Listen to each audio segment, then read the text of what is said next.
இந்தியாவில் எந்த மாநில அரசும் நம்ம அளவுக்கு சாதனைகளை செஞ்சிருக்க மாட்டாங்க. மீதம் இருக்கக்கூடிய சில வாக்குறுதிகளையும் நிச்சயம் நிறைவேற்றி தருவோம்.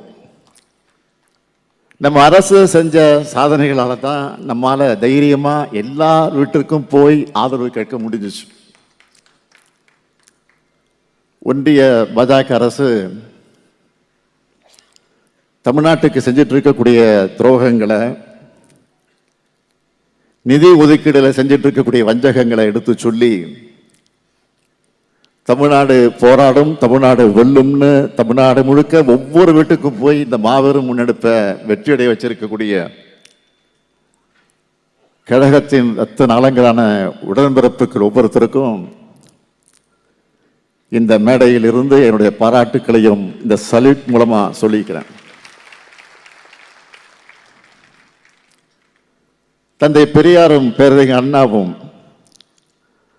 முத்தமிழுங்கிற கலைஞரும் ஏற்படுத்தின சுயமரியாதை உணர்வாளர் தான் பாஜகவோட பாசிச ஆட்சிக்கு அடிபணியாம முதுகெலும்போடு நிமிர்ந்து நிற்கிறோம். எதிர்த்து நிற்கிறது மட்டுமல்ல, விவசாயிகளுக்கு எதிரான 3 வேளாண் சட்டங்களை திரும்ப பெற வச்சது மாதிரியான பல போராட்டங்களிலும் வெற்றியும் பெற்றிருக்கிறோம். இப்பொழுது கூட தொகுதி மறுசீரமைப்புக்கு எதிராக 7 மாநில முதலமைச்சர்களை ஒன்றிணைச்சோம். அகில இந்திய மருத்துவ படிப்பு ஒதுக்கீட்டில் பிற்படுத்தப்பட்ட மக்களுக்கான உரிமைக்காக போராடி வாதாடி அதிலையும் வெற்றி பெற்றோம். இதையெல்லாம் பார்த்து தான் பாஜகவுக்கு நம்ம மேல கோபம் வருது. அதனால தான் பல்வேறு சூழ்ச்சிகளில் அவங்க ஈடுபடுறாங்க. இந்த நிலைமையில தான் அடுத்த கட்டமா நமக்கு காத்திருக்கக்கூடிய பணிகள் என்னென்ன என்பதை எண்ணி அதையெல்லாம் எப்படி செய்யணும், தலைமை முதல் தொண்டர்கள் வரை எப்படி ஒருங்கிணைந்து ஒரு இலக்கோடு செயல்படணும்னு விவாதிச்சு அதை களத்தில் செயல்படுத்துறதுக்காகத்தான் இந்த பயிற்சி கூட்டம்.